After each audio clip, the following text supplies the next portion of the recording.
Hi mga idol, ayan, welcome to my live stream, ayan, kahit highlight to, parang ganun na rin yun. So, eto pala guys, yung tinuturuan ako ni Sin, yung teacher kong masungit dito sa West Output, ayan, kahit na masungit yan, pero gabay ko pa rin sa lahat ng bagay, katulad ng pag-crop ng mga item ko, pag-crop ng, ayan, di niya pa ako tinuturuan mag-crop ng damit ko, pero nag-crop ka na.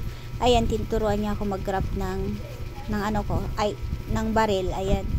So, kailangan ko kasi yan, kasi nga, kinakain ako ng mga zombie.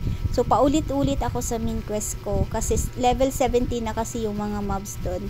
So, kailangan ko na talagang gumawa ng malakas na baril. So, ayan. Siguro, nanood siya kanina. Siya kasi yung nag-recommend sa akin sa camp. Bali, linagay niya talaga ako sa malalakas na camp. Pero, ayun, medyo may pagkamataray talaga ako. So, kung sino lang nakilala ko, yun lang gusto kong samahan. Kasi, ewan ko, parang naiintriga kasi ako sa mga lalakas. Parang, baka sabihin nila ganito, ganyan.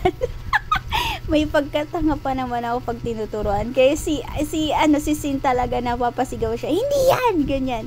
Ayan o, tingnan mo. Hindi dapat yan ang tuturo.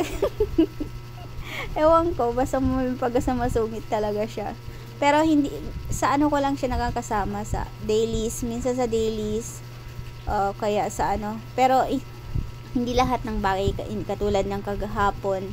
May ginagawa daw sila sa camp, kaya hindi ako siya makakasama. Kaya naghahanap ako ngayon ng mga kaduo dito sa sa live sa andon ko. So, yung mga gustong makasama ako, yung gustong maglibang, at masarap talaga na may kausap dito sa sa live na to, ay sa game na to. So, yun. O kaya baka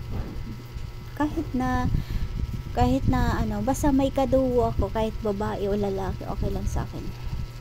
Yun. So, ayun na nga. Thank you guys. Sana mapanood nyo.